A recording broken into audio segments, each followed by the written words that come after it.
آج ہم آپ کے ساتھ نیلسن منڈیلا کی داستان شیئر کریں گے۔ نیلسن منڈیلا کون تھے اور انہوں نے ایسا کون سا کام کیا جس کی وجہ سے آج وہ دنیا کے عظیم ترین لیڈروں میں شمار کیے جاتے ہیں۔ تو آئیے دیکھتے ہیں۔ دنیا کے عظیم لیڈر نیلسن منڈیلا 95 سال کی عمر میں 5 دسمبر 2013 کو وفات پا گئے۔ یہ دنیا کے ان چند لیڈروں میں شمار ہوتے ہیں جن کے انتقال پر پوری دنیا دکھی ہو گئی۔ دنیا کیوں اداس ہے؟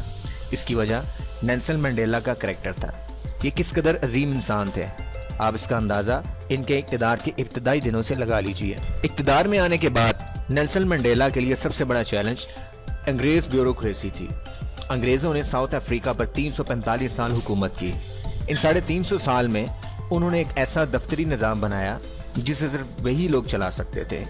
یہ لوگ اہل بھی تھے، سمجھدار بھی، دیانتدار بھی اور تعلیم یافتہ بھی، جبکہ ان کے مقابلے میں مقامی لوگ غیر تعلیم یافتہ، نااہل اور پسماندہ تھے۔ ساؤتھ افریقہ کے کالے 350 سال سے انگریزوں کے نظام سے لڑتے آ رہے تھے۔ نیلسن منڈیلا کا خیال تھا ملک کے تمام اختیارات اگر شروع میں کالوں کو منتقل ہو گئے تو یہ انگریز کے نظام کو آن نہیں کریں گے، یوں ملک تباہ ہو جائے گا۔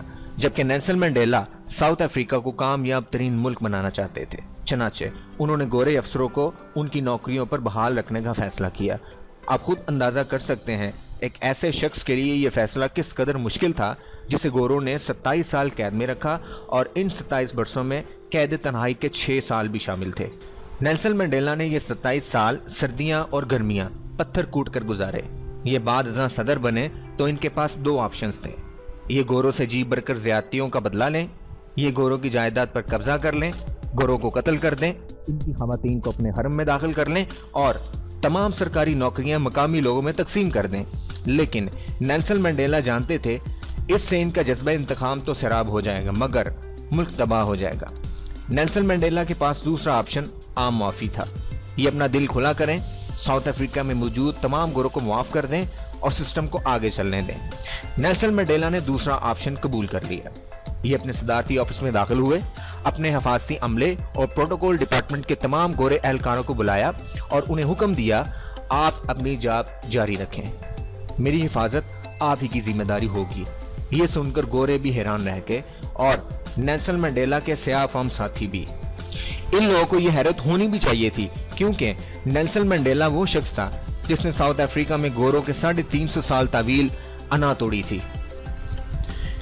گورے ان سے دل سے نفرت کرتے تھے، لیکن وہ اقتدار سنبھالنے کے بعد اپنی حفاظت کی ذمہ داری گوروں ہی کو دے رہے تھے۔ یہ حیران کن فیصلہ تھا اور اس فیصلے پر گورے بھی حیران تھے اور کالے بھی۔ نیلسن منڈیلا کا دوسرا فیصلہ صدارتی آفس میں موجود گورے سٹاف کی بحالی تھا۔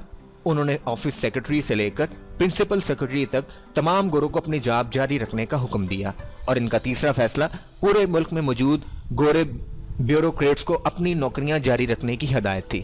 نیلسن منڈیلا کے ان تینوں فیصلے نے جہاں پوری دنیا کو حیران کر دیا، وہاں ساؤتھ افریقہ میں موجود گوروں کے دل بھی جیت لیے، اور یہ لوگ دل و جان سے ساؤتھ افریقہ کے کالوں کی خدمت کرنے لگے۔ ساؤتھ افریقہ کی رگبی کی ٹیم ورلڈ چیمپئن تھی۔ اس ٹیم کے تمام کھلاڑی گورے تھے۔ یہ ٹیم آزادی کے بعد ٹوٹ گئی اور کھلاڑیوں نے یورپ اور امریکہ جانا شروع کر دیا۔ نیلسن منڈیلا نے ٹیم کے کپتان فرانسس پینار کو چائے پر بلوایا، اسے دروازے پر ریسیو کیا، خود اپنے ہاتھ سے چائے بنا کر پلائی اور اس کے بعد اس سے درخواست کی، آپ ساؤتھ افریقہ چھوڑ کر نہ جائیں، آپ ٹیم کو دوبارہ آرگنائز کریں، ہم 1995 میں ایک بار پھر ورلڈ چیمپئن بننا چاہتے ہیں۔ کپتان کے لیے حیران کن بات تھی مگر نیلسن منڈیلا نے طویل بحث کے بعد اسے راضی کر لیا۔ کپتان نے دوبارہ ٹیم بنا لی۔ نیلسن منڈیلا نے تمام کھلاڑیوں کی تصاویر دیکھ کر ان کے نام یاد کیے۔ یہ ٹیم سے ملاقات کے لیے گئے، تمام کھلاڑیوں کو ان کے نام سے پکارا اور بعد ازاں انہیں پورے ساؤتھ افریقہ کے دورے پر بھجوا دیا۔ ٹیم مختلف شہروں میں جاتی تھی اور شہر کے گراؤنڈ میں رگبی کھیلنا شروع کر دیتی تھی۔ مقامی لوگ شروع میں ان سے نفرت کرتے تھے، پھر میچ دیکھنا شروع کر دیتے تھے اور آخر میں خود بھی میدان میں کود پڑتے تھے، اور یوں گورے کھلاڑیوں اور کالے تماشائیوں کے درمیان نفرت کی دیواریں گرنا شروع ہو گئیں، یہاں تک کہ میچ کے سیزن تک پہنچ کر گورے کھلاڑی ساؤتھ افریقہ کے ہیرو بن گئے اور پورا ملک ان کے لیے نعرے لگانے لگا۔ اس حوصلہ افزائی نے گورے کھلاڑیوں کے جذبے کو مہمیز کیا اور انہوں نے ہر قیمت پر جیتنے کا فیصلہ کر لیا۔